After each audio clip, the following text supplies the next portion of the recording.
Andrew are here, but mostly Disney is the name of the podcast here to play. Laugh along to what they say. Disney fans from far away, but mostly Disney, that's what they say. But mostly Disney every single day. So tune in, grab your mouse ears, let's all give a cheer for Disney. Times are here. Hey guys, and welcome to the But Mostly Disney podcast. I'm Tater, and this week, as always, my friend on the other end, Andrew from Charleston, South Carolina. What's up, folks? How's it going? And we How's are. the weather in Virginia? What's that? How's the weather in Virginia? It's rainy and awful. It's like I've never been to Scotland, but it's very close to I think what Scotland would be like. It's 55 degrees and raining. Yeah, it's not nice. I'm not enjoying it. I had my I'm not earphone in a plugged. pub or anything. It's not fun. I had my earphone plugged into my mic button. And with us tonight is my buddy Jeremy Stein from Main Street Magic Podcast. How you doing, man? I'm doing good. Thank y'all for having me. I'm excited. Hey, you've kind of got a podcast voice. That's just my voice. I use an earbud, which you can see here. It's probably not very professional, but I was laughing because the weirdest computer thing I've ever heard of in my life is I bought an old Star Wars game like Rogue Squadron, but even older than that. And oh, see, look, and we get so distracted. Tony says she loves her Be Nice to cast members hat. I was going to wear the shirt, and it's literally hanging up because I just watched it. I wore it at Momentum last weekend. Yes. Well, my kid wore mine to school today, so I couldn't wear it. That's awesome. Like, where's my shirt? I'm like, oh, to school. Oh, and look, Tony, if you want to compare weather, you can have it. Tony's in Alaska. Hey, did your dad get to play golf, Tony? So again, see, if you don't join us in the chat on Tuesdays, you don't get all the extra stuff. But anyway, I couldn't get this video game to play. And the solution, I kid you not, was to take a microphone and plug it in the earphone jack. And that made the game run. No idea why. No one ever told me the reason, but it worked like a charm. Interesting. Unbelievable. Absolutely unbelievable. Well, we've got a pretty fun topic tonight, and Andrew and I have brushed on it over the past episodes, but kind of Disney family values, right? I have said a million times that I think part of the reason that that my kids have stayed younger longer, and the reason we've stayed such a tight family, I credit with Disney.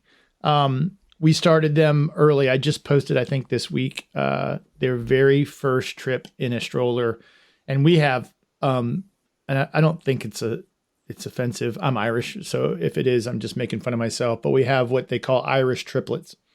And so I have twins that are 1, and then my oldest is 15 months beyond that. So smacked all into one. Jeremy, how old are your kids? 15 and 17. Yeah, both girls. Ooh. And It's fun. Andrew? 2 girls, 25 and 11. Now, see, that's a good spread. Yeah. The 11-year-old thinks she's 25, but, Oh, yeah. They all do. we just had a birthday party for her, and I had 10 11-year-old girls in my house. So, yeah, I went and slept next door at a neighbor's house. So my oldest girl, it was so easy as a baby. I'm like, bring me 2 more of these. I don't even care. This is unbelievable. Karen says, that's still a pretty solid spread, Karen. So her kids are 31, 21, 27, and 7. I lost it there. That's a big deal.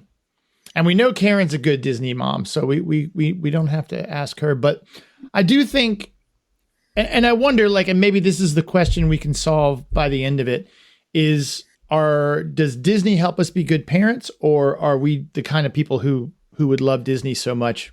Are you just going to be the kind of person who's a good parent, right? Like I remember in a sociology class in college, they said that the kind of person reading books wasn't as important as having books in your home. But I feel like statistically, the kind of person who has books in their home is going to read to their kids, right? You're going to have that kind of thing around. Mm-hmm.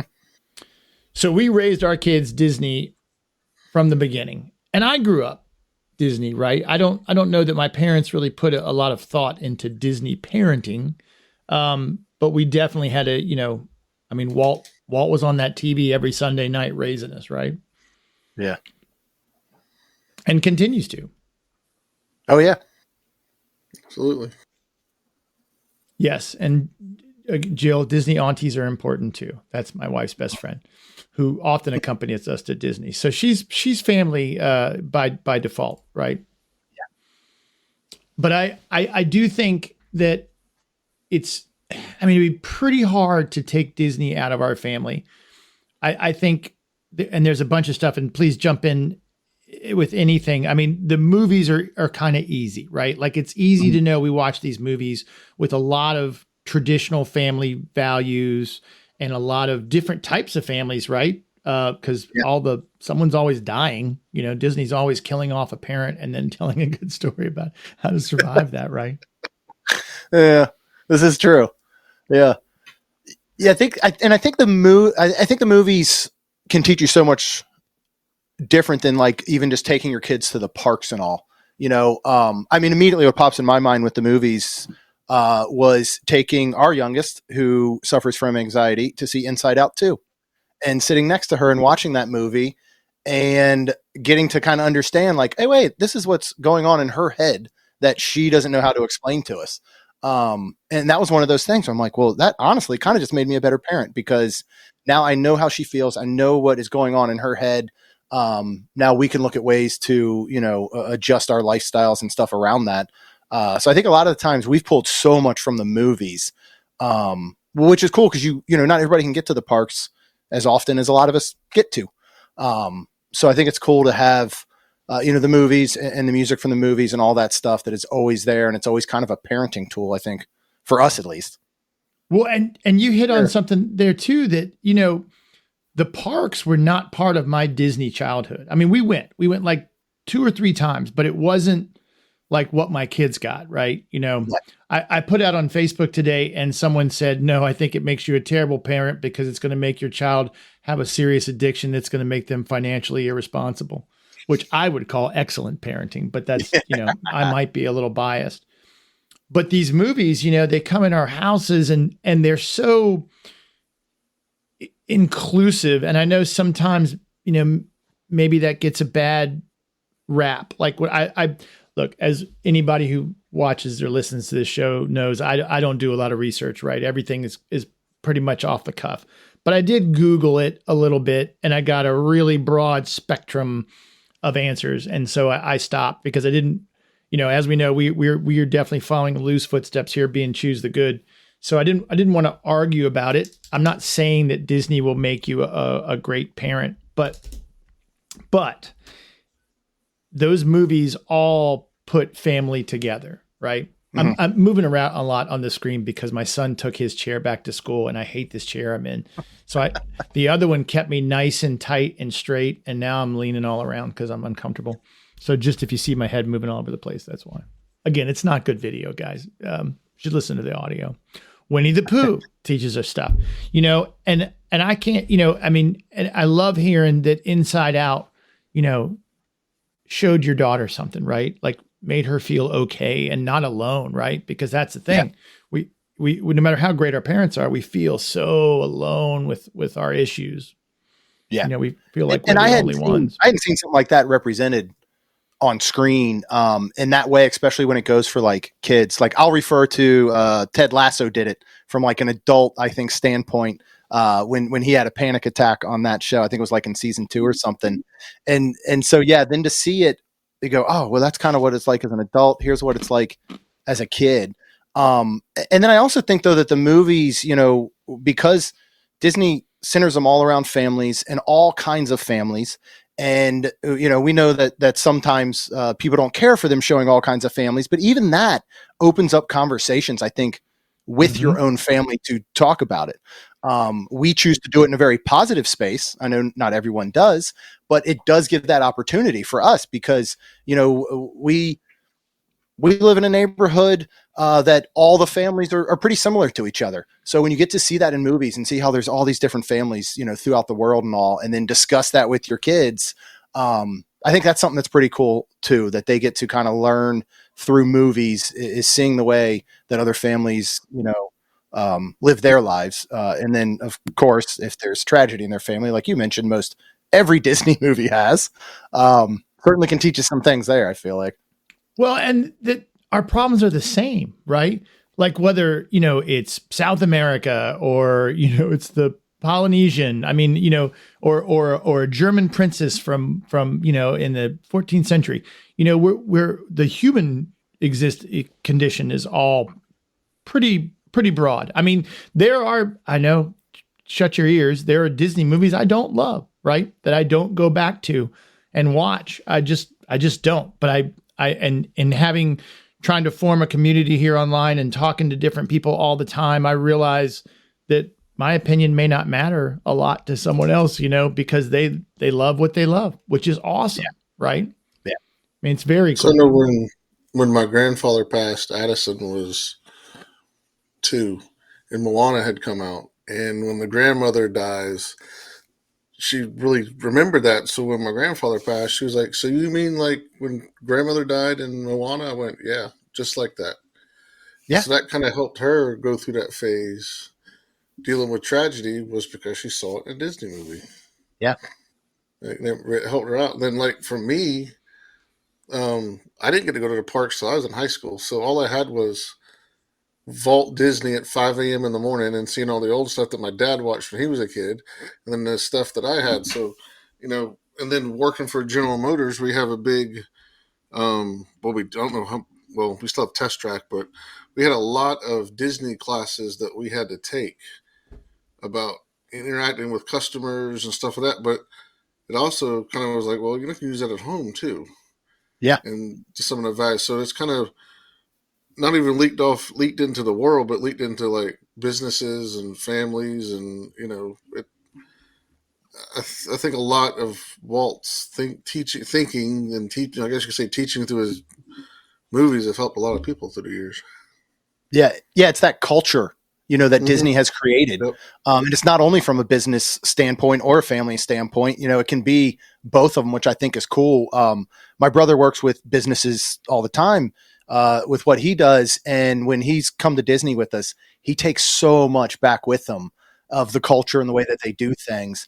And then, when you look down to obviously the cast members, and the way that they interact with folks and the way that they do things is something we've always kind of tried to instill in our kids too. I mean, it's, it's why we started doing Be Nice to Cast Members stuff, is kind of just to tell everyone like, and it's not even just be nice to cast member. We do it because we're in the parks with it, but lose, choose the good. I mean, just kindness overall, I think is something that Disney has helped instill in our kids a lot, like that selflessness, like again, going back to the movies, Olaf, for example, talk about selflessness and being able to show that to your kids and instill some of that in them. I think that culture of Disney is what's the strongest, I think, in kind of those family values. Cause you can take so much from it. When you look at like I don't even know if they still do all the 5 keys now during the cast member training. Cause I know some things had changed a little bit, but you could take the 5 keys that they use and you can apply them to your business. You can apply them to your family. You can apply them to your own life. And I just think that's super cool because it's also something that you get to enjoy. I'm not the type that wants to sit in a classroom and have someone tell me how to run my business. And, it's boring and everything's on paper. And when I go to the parks though, I can kind of look around and say, this is the way that things should be done. They're well-oiled machines, every single part of it, but they haven't lost any sort of personal touch. I can't think of a lot of places, for me personally, what comes to mind is places like Publix, Chick-fil-A, Disney, those cultures that they've built. Not only are they well-oiled machines, but it's something you can actually enjoy as well while you're there. Well, and it shows that can actually work, right? Like I'm a capitalist at heart. I don't begrudge anybody making money. It's okay. You're allowed to make money. Don't feel bad. But when you you don't have to do it stepping on other people's, again, rising tide lifts all boats, right? I mean, and that's again, I guess I don't want to jump all over the place, but there is a community that I've found through Disney with Karen and Caleb and Andrew Prince and Tony and, all these folks who come each week and we talk and share this, it's not by accident, right? And I didn't do it, even Lou, as much as I think he has done an incredible job, he is standing on the shoulders of Disney, and it does seem that it draws these people in, and there are people who love it. And it's amazing. And there's no, coincidence. It's not an accident either that when something amazing happens, when someone goes above and beyond, even if you don't know Disney as intimately as we do, that people go, oh, it's like Disney. We were at Harris Teeter yesterday. I almost said Publix, but we don't have one in our neighborhood yet. So we were at Harris Teeter yesterday. And as I'm walking out behind, there's a girl in front of me, an employee, young girl, and she stopped to pick up a piece of trash. And I find that to be, it's rare. It's not the norm, even though it should be. And then she was just going out to get carts and bring them back in. And when I was done with mine, she came over to my car and said, I'll take that for you. And then, walked away. And I got her name so that we can tell the manager she's incredible. But it's that Disney white glove service, Mm-hmm. I mean, if you watch a video of any 5-star hotel, kind of just feels like Disney, right? Maybe a little snooty at times, but I mean, for the most part, they're giving you the kind of service. I mean, the first time I checked into the Contemporary, which was my first time staying on property, I've said it before, I felt like I was Cary Grant. I mean, I felt like a movie star, and it wasn't just because of how cool the place was and how excited I was. It was the way everyone treated us, right? Yeah. I mean, think of the first time you walk. Well, not the first time. Every time you walk in that door, it's welcome home. Mm-hmm. Yep. We go to check, and we're not DVC members. So we've gone into Pop Century, and we've checked in at the security gate. Said, hey, we're checking into our room, whatever. Welcome home. It's extending that family and that community, like you said. We have cast member friends and listeners and all that have become like family to us. They've watched our girls grow up since they were, 4 and 5 years old. And they're just kind of an extension of the family. Most of the folks that I talk to on a daily basis are folks that I have met through the Disney community. There's a reason for that. I think they're the ones that seem to kind of stay. And I know we all have something in common, obviously, with Disney. But still, I think when you find that community and you find those people, you also find people that have the same values and thoughts and opinions as you usually. You know what I mean? So you're just extending your family even more outside of your own. And your kids see that, like they see that all the time. My kids watch, us, they grew up through Disney, and they watched everyone there, the cast members, the people, the guests and all, and they've learned from that. Plain and simple. I think we got to a point that we took them so much that they wanted to take a break, but now we take them once a year, and they love it just as much as they did when they were much younger and they were going all the time. And part of that is it's the community. There's a safety. Again, talk about my youngest with anxiety. Every time we step foot on Coronado Springs property, and we asked where they want to stay for this Thanksgiving, and that's where she said she feels like she's home. It's comfortable. It's a safe space for her. And again, it's something that we all just love and we can share together, whether they come with us all the time now or not.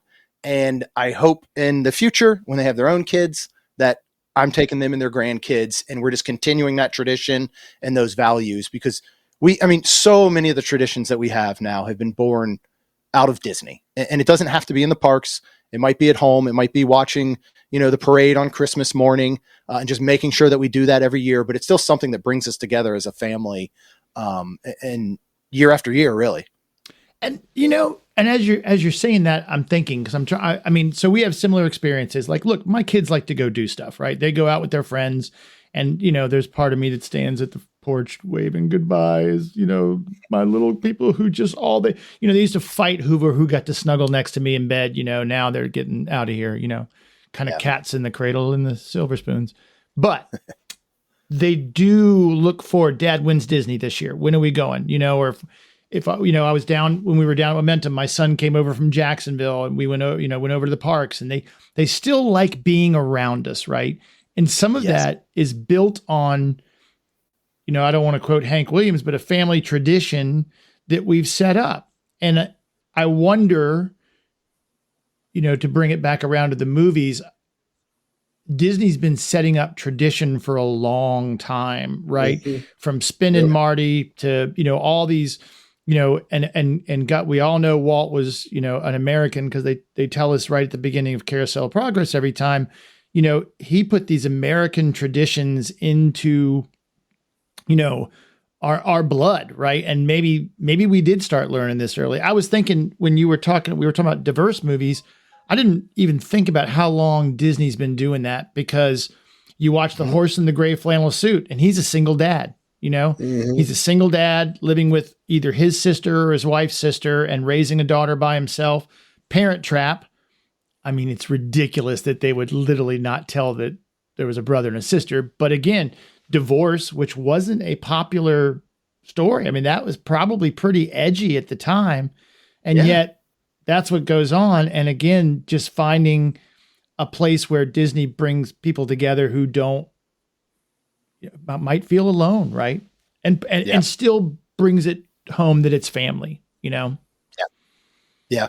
And going back, and I don't want to sound cliche or anything, but having two daughters who are becoming adults, and watching movies like Princess and the Frog, Moana, it does, honestly, they see that, they see that's why I love Princess and the Frog the most, because she wasn't your typical princess, without Naveen, she was still going to be something and she worked towards it. And, kids see that. They see it all the time, and you don't have to rub it in their face. And I think Disney does a good job of that. I know other people probably say something else like, hey, they're rubbing certain things in your face, or they're trying to do too much, but they're not. I feel like they're so subtle about some of those things and some of the stories that they do. I remember watching Encanto for the first time and Surface Pressure came on, and I was just like, wow. I mean, that is tackling something heavy, really, really heavy. And it's done in a way that everybody can understand it. And it doesn't, at least for our family, it's not going to turn me off or the kids off or Rhonda off. It's just, they're able to bring those things, I think, to the forefront and talk about them without putting them so in your face, by making it something that, you can just watch as a family and take in. And they do it with every single movie. I mean, again, we know that every single movie has some sort of lesson to learn coming out of it. And they continually do that, I think. And I just, I would say 90% of the movies we're watching at home are Disney movies. Yeah. And partially it's because of that. It's because we know, again, and you know what you're going to get for the most part out of Disney movies. There's not going to usually be any surprises. You can know what to expect. You know that you can sit down and you can enjoy it with your family. Right.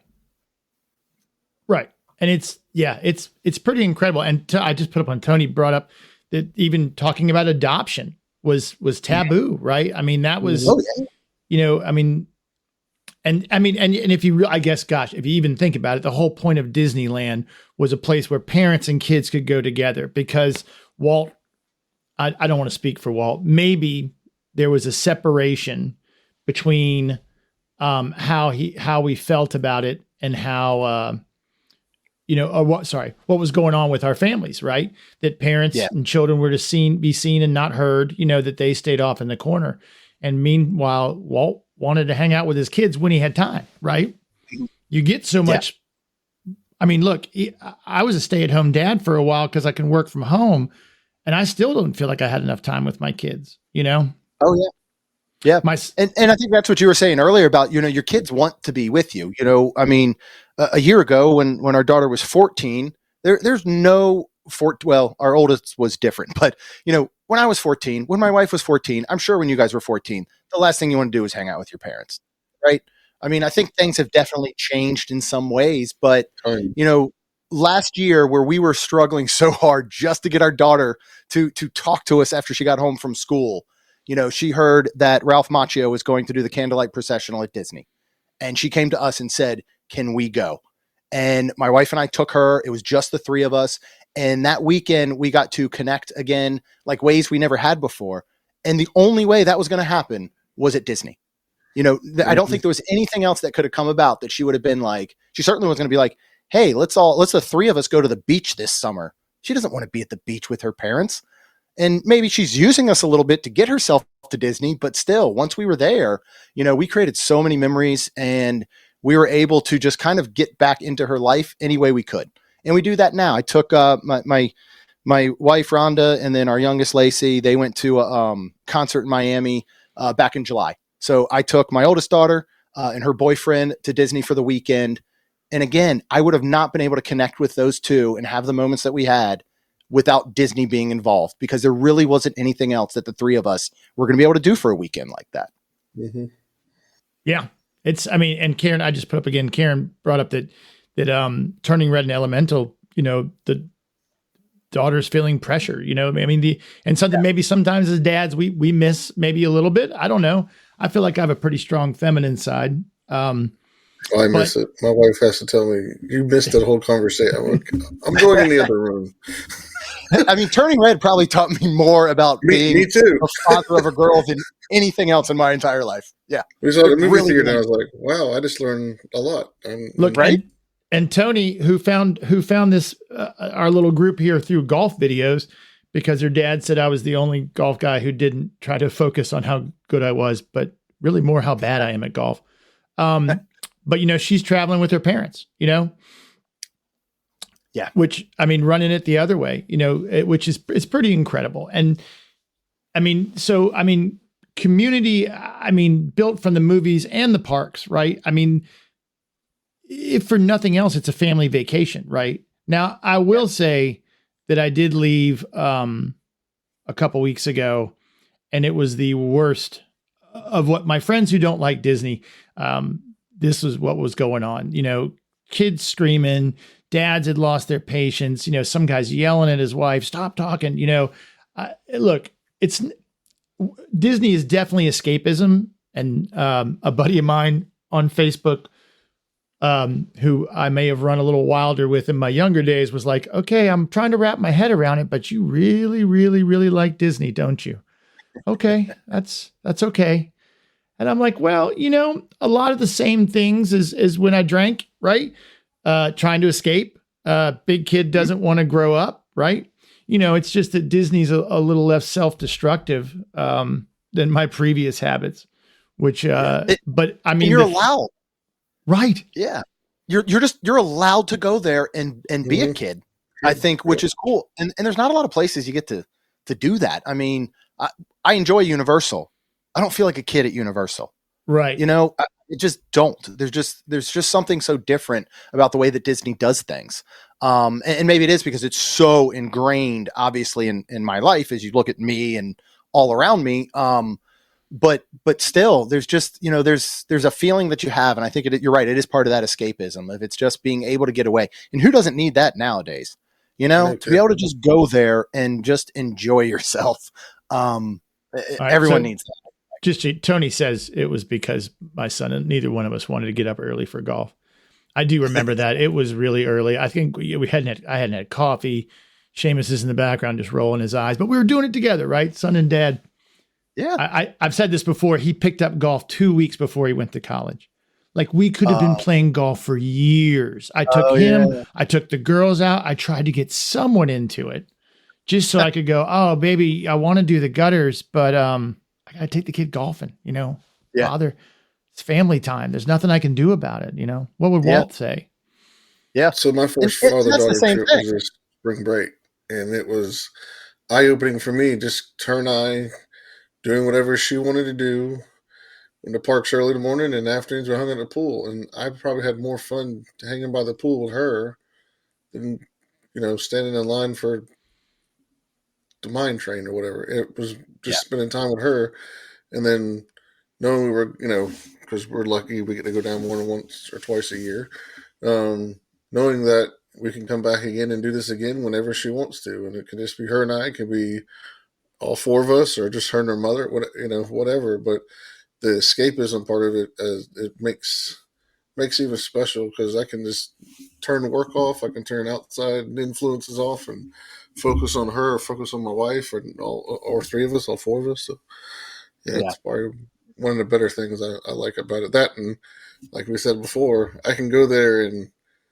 I feel like even if I'm staying at Pop or Poly or Grand Floridian, they treat everybody the same. Yeah. Well, and it really shouldn't work that way, right? Because think of how expensive it is. Like, it seems like it should be stressful. You know, I'm going to split that over 4 credit cards, sir. You know, trying to pay for a meal for your kids, but somehow we do it. And I really think it's paid dividends. I wouldn't take a penny back. I think, you know, look, I think we all want to be cool, right? Like, I mean, you want to be cool, or at least there's a period in your life you want to be cool. And you start out as this magical little person who can wear plaids and polka dots and do whatever you want, and everything's magical and nothing is forbidden. And then as a guy, for me, you find girls and then you kind of dial it in a little bit, right? And then you turn it back up later on, maybe post-college, 27, something like that. Like, you finally get back to a place where you're secure. And I had a buddy, you know, and I bartended since I was 20. So I've been in the hospitality world, which I've always had a little Disney in me there. But he was like, you know what I love is, like, you're so unapologetically Disney. Like, you don't care what anyone thinks. You don't care if it's for kids. You don't care what anyone says. And and that's the joy maybe of being either A, and I'd like to hope it's this, secure in who you are, or B, just getting old and you don't care. You know, I've got a great wife, so I'm not looking to impress anybody. The older I get, the less people I like, right? So I don't care if you don't like what I do. Who cares? I didn't invite you, so it doesn't matter, right? Yeah, it's free. Right. It really free, is. Yeah. I mean, technically, I try to take everybody I meet to Disney. I do want to spread the love, but I also understand why people don't like it, right? Like, I don't argue for it to people who are just like, I can understand where it might not be for you. It's totally cool. Yeah. It's shocking and weird, but it's okay. It's the wrong answer, but whatever you want to do, you know, have fun. No problem. We think they're the weirdos. My girls are still into it because we're going on a cruise in February. It's a Royal Caribbean cruise. But when I told them, they're like, so are we going to parks before or after? I went, after. So they knew we already had a trip in there, and in fact that they still want to go and have fun. I can't wait to have grandkids and, you know, take them as well. And a couple years ago, my parents got to go with us, and my parents had never been, but after the first day, they were hooked. And you know, they've gone a couple times with us since. My dad's like, I wish we'd have done this sooner, and I'm like, yeah, me too. Right, when it was cheaper. Yeah. We went 200. We went, I think, I'm trying to think what year it would have been. I mean, I'm trying, because of the girls' age. It's probably like 8 years ago, 7, 8 years ago. We went for spring break. And we only went because my brother and his kids, who live in Maryland still, happened to have the same spring break we did, which does not usually happen. Whatever that year was, like a unicorn. So we're like, all right, we'll go to Disney. We'll do spring break. So it's him, his 3 kids, Rhonda and I, our 2 kids. And then my parents came. And we have so many memories from that trip that I just don't know could have happened anywhere else. And one of the things I'll say that our family has learned from Disney is patience, because the way you've got to wait in lines, the way you have to wait for everything, you know, you find other ways around it. And you find ways to, you know, entertain. We were waiting for the Indiana Jones stunt show in the queue, which now that I think about it, I can't remember the last time I had to stand in a queue for that show, but and we were going to be there for like 30 minutes, I think, before the next show was starting. And the kids are starting to complain. And then my brother had a genius idea because he had a half cup of water. He said, all right, we're going to see which kid can hold this cup of water on their head for the longest. And we entertained those 5 kids for 30 minutes. And it's probably one of our favorite memories from that trip. And it didn't have to do anything with the rides. It didn't have to do with anything but our family just being together. And I can't really think of another place that our family would have been together like that and had an opportunity just to entertain ourselves in that way. You know what I mean? Well, and it breeds that, right? Because one of the joys of Disney is that everyone's a little nicer there. It's kind of like, I mean, with there's always an exception to prove the rule, but it is the kind of place where you walk an extra step to put something in the trash, right? Or you let somebody go ahead of you, or one of those people who's their family's up in the front of the line and they've got to go up there, you start to kind of go, who cares? So I'm one person back on the, in the line. I'm still going to get to ride. It doesn't matter, And so I think everyone's a little nicer. And, if you're sitting with someone at Oga's Cantina, where normally you'd be like, I don't get my own table, you meet somebody, you start chatting with them, and then I think from there, because whether it's designed to lift your wallet quickly out of your pocket or not, they've designed this magic there and then, like poured some gas on it and lit a fire. And because overall, riding the monorail, it's hot, it's sweaty, it smells like an old diaper in there, and yet you're still having, great conversations. Or I bring stickers with me and hand them out to the kids who can't even read that it says, but mostly Disney, and they don't care. They just got a sticker. They're thrilled from some weirdo on a train, that's flying over we're going in a hotel. What are we doing? And that's the great thing. I've said it before that when I go and film, I already feel self-conscious about it, but I really try to be invisible, Like even if I was filming a parade, I'd put a kid up in front of me before it, because you just feel like you should, right? And you feel like that's the idyllic setting of the 50s. And I know it wasn't like that. I know it was tough and hard, just like every other decade of the world, but you feel like there was this, Music Man kind of 4th of July attitude that everyone had. And it does that. And I think my kids have brought it home from the parks. I know sometimes my son sneaks on and listens, but he bought stuffed animals and asked for them a lot later than most guys his age. Right. And he's a big kid, so he can back it up.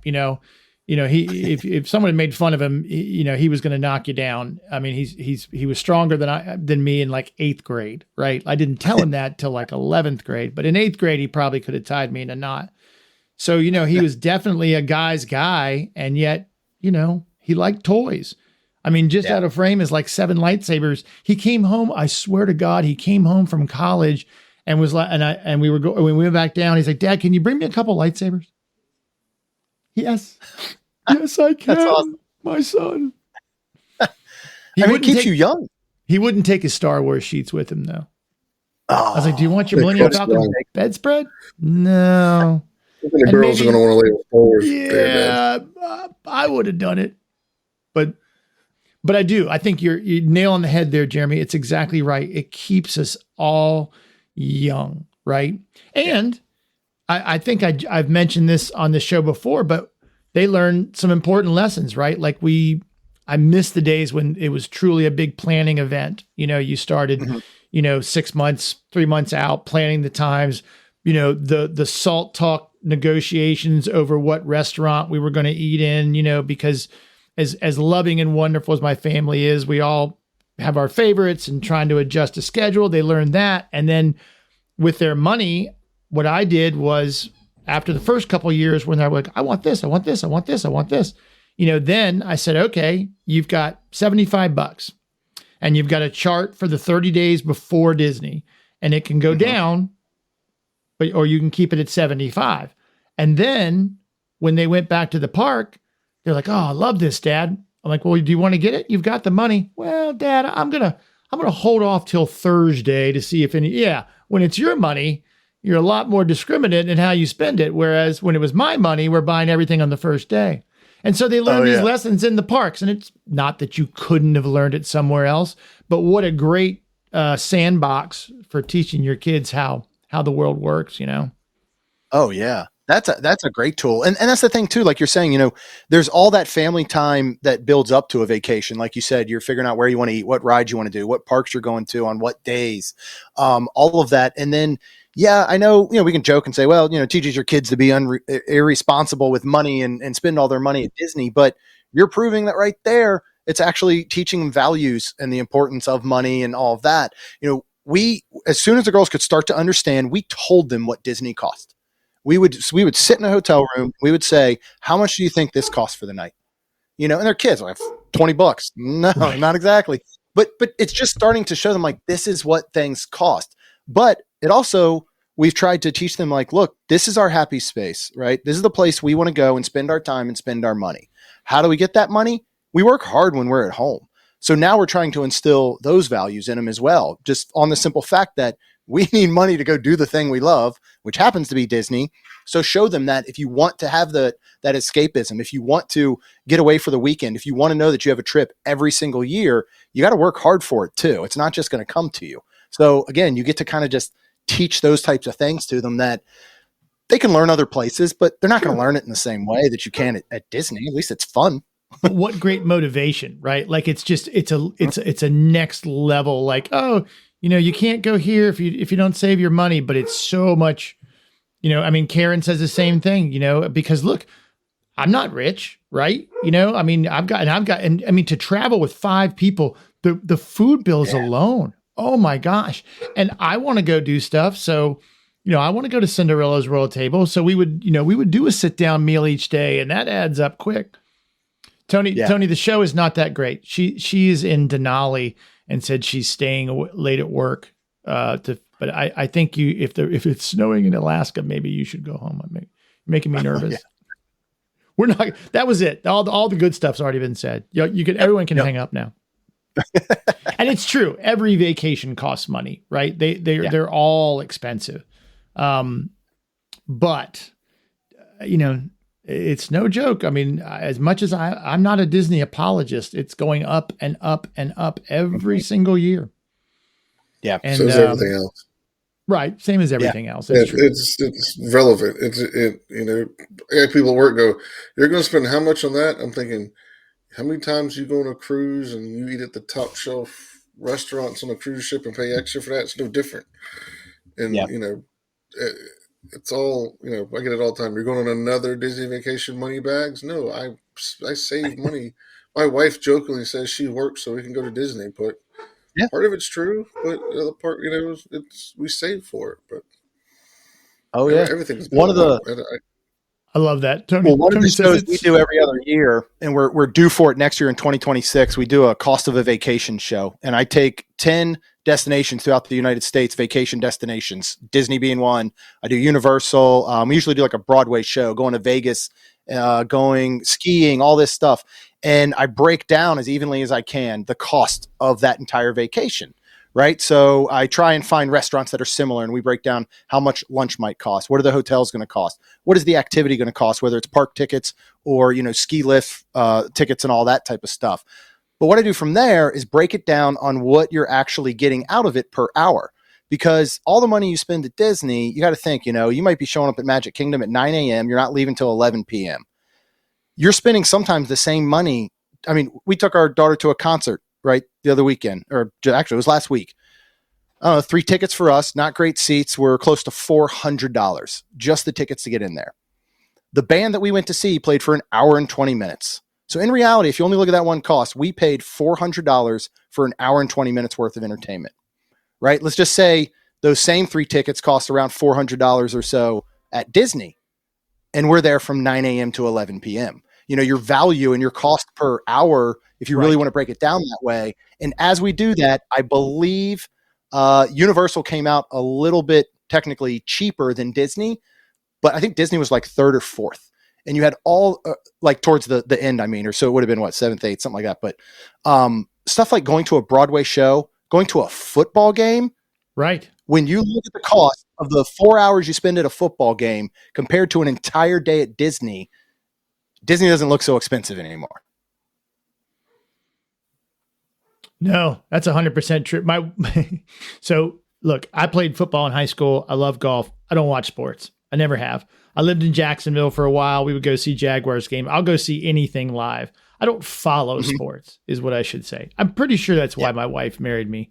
Cause I like to shop. I don't watch sports. I love show tunes, but I'll still get in a fight at a Jimmy Buffett concert and throw someone down the stairs. Different podcast. I'll tell you that story another time.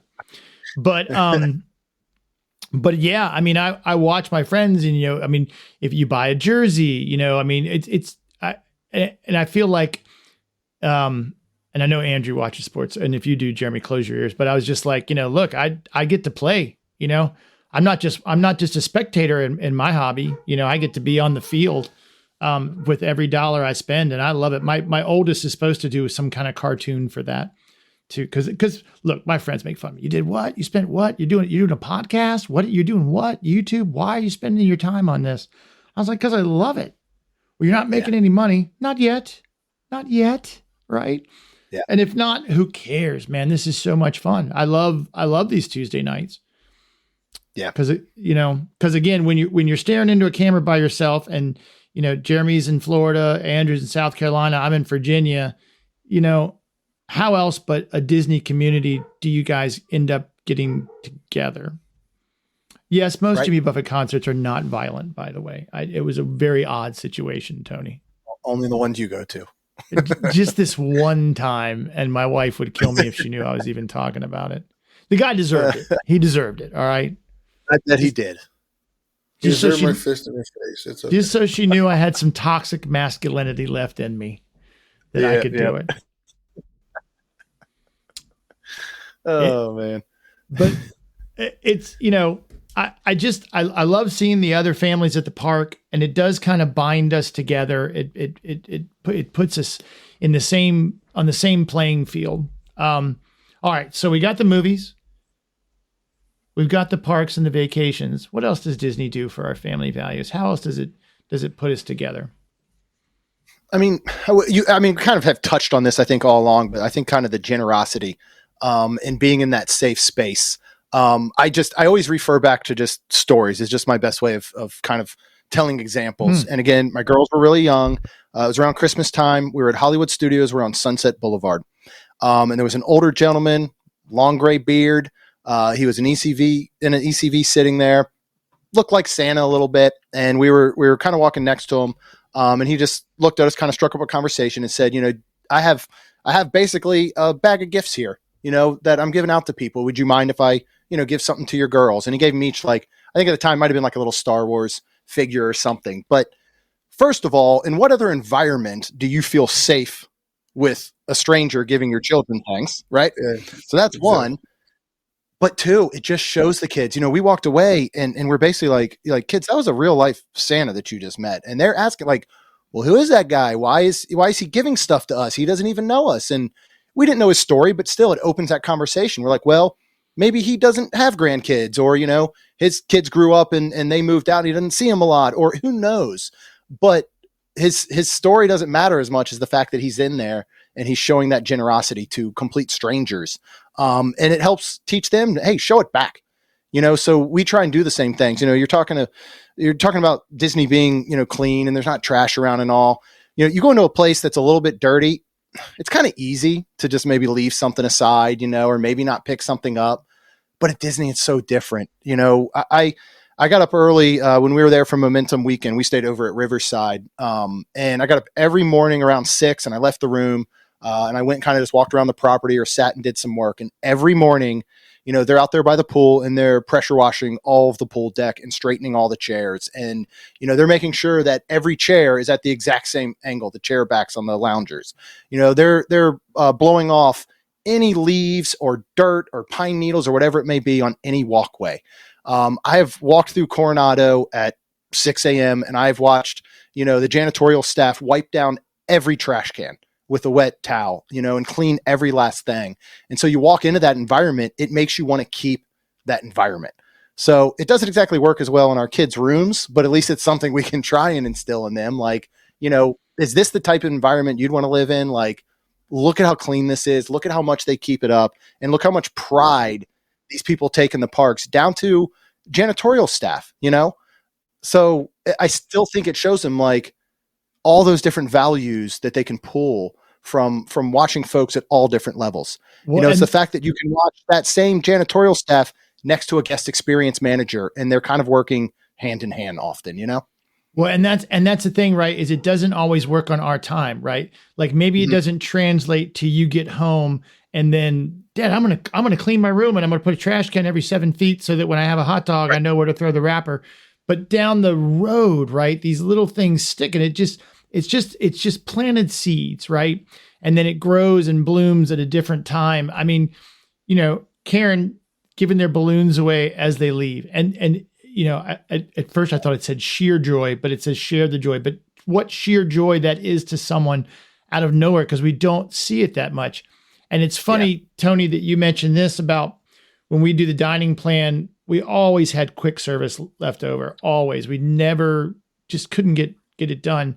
And I remember standing at Flame Tree Barbecue one year and trying to buy this family lunch, and they thought we were just insane. And they almost didn't understand. Like we really had to, sometimes when you book a trip, you have this dining plan and they give you 4 quick service meals and 4. No, a quick service meal is when you don't have it. So sit down, and, I had to explain, and then there's 2 snacks. We already have all these snacks. And so we'd already, bought 10,000 gummy bears because we just had so much left over, and we've already paid for it. It's not coming back. Mm-hmm. And once they understood it, they were so grateful. And it's just, there's some magic there, right? And when you're little, it's real, right? When you take the kids when they're little, that they really are princesses and princesses when they say that to them. And the swords are real, and that sword is going to come out of the stone in front of that carousel, and Dumbo really flies, and you really are transported to London, and they believe it. And I hear a lot of people, my sister's getting ready to plan a trip, and I'm going to go down and meet them, partly to stay at Shades of Green and do a video, but partly because I want to see those little faces light up when this is real, right? In my house, and I know it's different all over the world, but if you don't believe in Santa Claus, then he doesn't come for you, right? Uh-huh. So there's no talk of anything like that in our home, and not if you want to have a nice Christmas. And it's the same kind of at Disney, right? Like my kids, how do they do that? Disney magic, even if we know how it happened, it's Disney magic. And there's just always a little, an extra cupcake. It doesn't have to be, staying in Cinderella's suite inside the castle. Although if anyone's listening, that would be really nice. And we love Disney and would be happy to stay there for you. Mm-hmm. But I mean, just these little tiny things that get sprinkled on you while you're there, even if it is just great customer service or a waiter remembering something you loved, and it doesn't always happen. Not everybody can do it. Right. And it would be impossible to sustain. But starting my kids out young so that this magic, it's not expected, right? That's the wrong word, but it's appreciated and it's valued and looked for, and they know that it's possible that it's coming, right? I just think that translates to later in life where maybe you believe in magic a little longer and then maybe start passing it out later. I know one they did, it was the easiest thing to do. Addison we took her for her 5th birthday and she had the birthday button on. We were walking down Main Street, and this balloon vendor walked up to her and said, "Happy birthday, princess," and handed her a balloon. And that was the first time I seen my kid's face just like, I'm like, magic moment right here. Thank you very much. And that was, that little thing set the tone for the day, and you couldn't wipe that smile off that child's mouth for anything. Right. Yeah. And, and I brought this up with Lou one time before. We were talking about things that changed in the park and things that had come back. After that day, and that person said, "Hey, princess, happy birthday." I don't know if during COVID or what, they weren't saying it. And I could tell something was bothering her. And I said, "Addison, what's wrong?" She goes, "Nobody's called me princess today." And that really made me mad. I was like, wow. Okay. Yeah, I think about that. We got 20 minutes to get to Space Mountain before we lose our fast pass. And you're mad because nobody said princess today. Oh. You're my hero, Dylan, for having a adventure. I kind of want to have an Adventureland bedroom. No, but you're exactly right. That little bit of, and I hope they never get rid of it, right? Because it's just a word, like welcome home, right? Mm-hmm. It's just a word, and it means so much. It's pretty amazing. It's pretty amazing. It's an amazing spot. I mean, it's a reason. And look. The internet is, if you go on YouTube and Google Disney, you're going to find 3 bazillion videos. And there's a reason, even take 10% out for people who want to make money on it and don't really care. there's so much out there, and there's a reason for that. And it's not just because we love it. You know, there's something else going on. Yeah. Yeah. And I I'll love tell that. this too. My future son-in-laws, I feel sorry for them because I've spoiled my girls enough that they're going to expect this. So you better be ready, because I'm going to give my kids the experience that I think they need, and it's going to make them happy. But I could just, we could stay at Pop Century and go to a park, which we've done before, and they think it's $1 million. My 25-year-old still to this day asks, "We going back? When are we going back?" And I'll be old and gray and continue to do it, but just Oh a yeah. little smile I see out of my wife and my girls, that's all I need. Yeah. Well, in everything we're saying too, I think the cool part is that none of it really has had to do with the actual rides, the actual shows. Like Mm-mm. all of it has just been about creating memories with our family. But I think it's at a place that, oddly enough, it just seems easier to do. Maybe, like, I guarantee that family still talks to this day about how some crazy people tried to give them free food at Flame Tree Barbecue. You know, the same way I still talk about the Santa at Hollywood Studios. You know, like, I mean, I feel like there's not a lot of places that you can create those types of memories. And, I mean, Sean, you know my story, and I can tell you right now, I wouldn't have a lot of the memories I have with my kids if we weren't going to Disney all the time. I wouldn't have, mentally, I wouldn't have been there with them the same if we had not been in a place like Disney. And I can go back, I can look at those photos, and I can remember those moments. And that's something that created was Disney. I really don't believe I could have had it anywhere else. I love it. I feel exactly the same way. And that's why every Tuesday night we're here at 7:30. I love That's it. it. Well, that's been an hour, Jeremy. I don't want to take up too much of your time. Tell everybody where to find you. Yeah, you can go to mainstmagic.com. On most of the popular socials, we're at mainstmagic. And then you can find us on any major podcast feed. We release new shows every single Tuesday and Friday. So if you've not given us a listen, we would love if you'd give us a shot. And they're great. I'm not going to sing their theme song because it'll get stuck in your ear forever. But it's usually him and his beautiful wife Rhonda, who's adorable, and they're what a podcast should be. Like, we're holding on by a thread here, getting drugged behind the Disney boat, like Goofy in those contemporary pictures. But Jeremy's organized and has a lot of tips and tricks and reviews. I learn a lot listening to his podcast. I love it. And twice a week, you guys are insane. I mean, absolutely insane.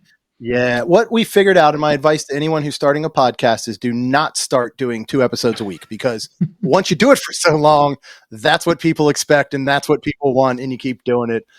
When parks were shut down for COVID, we went down to 1 episode a week for, I think, maybe 2 months. And that was the time I could have kept us at 1 episode a week, but nope, they reopened and I said, Rhonda, we're going back to 2.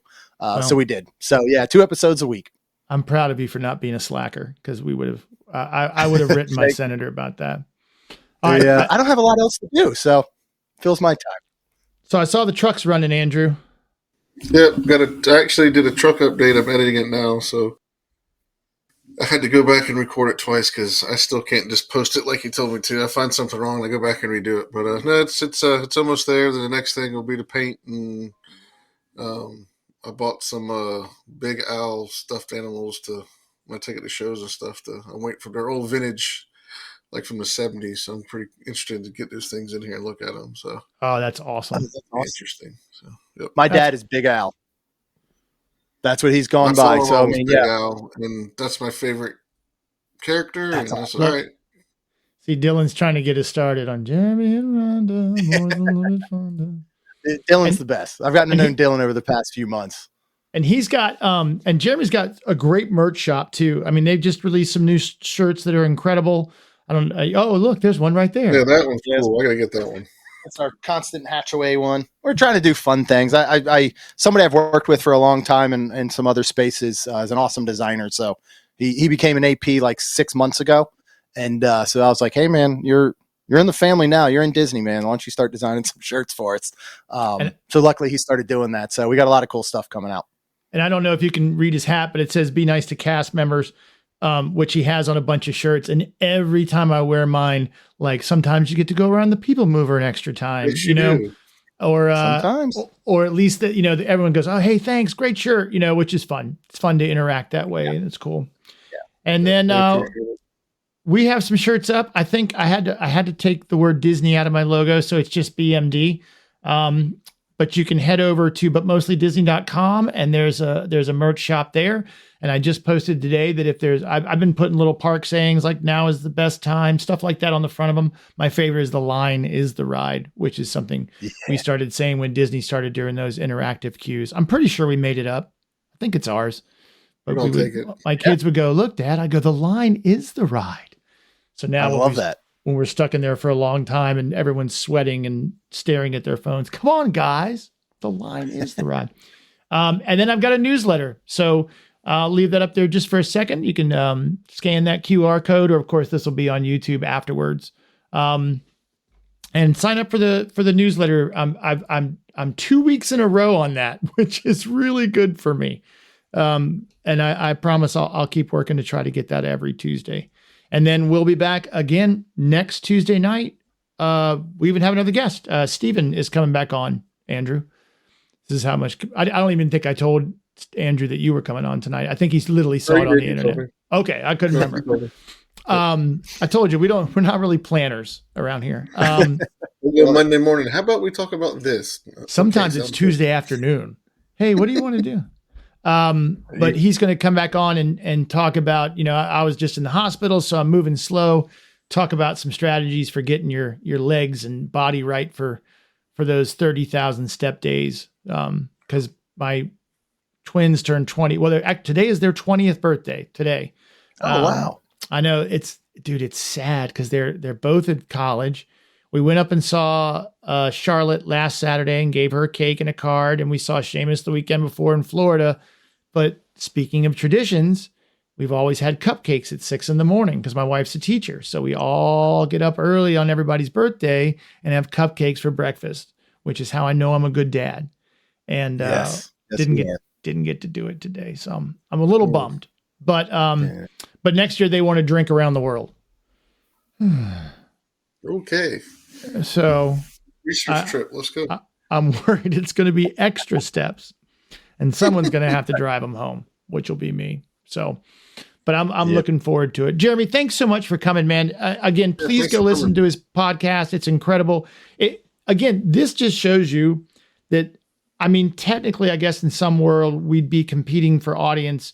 And I find that the kind of Disney people that are drawn together like this are the kind of folks who want to help each other out and advertise each other to each other, because, you know, it's better. And that's what we love doing, right? So please go listen to Jeremy. If you can only choose one, I'd choose his, because you're going to learn more. And if not, man, we'll see you back next week. Thanks, guys. Thank y'all. Our time is too short, it's over now.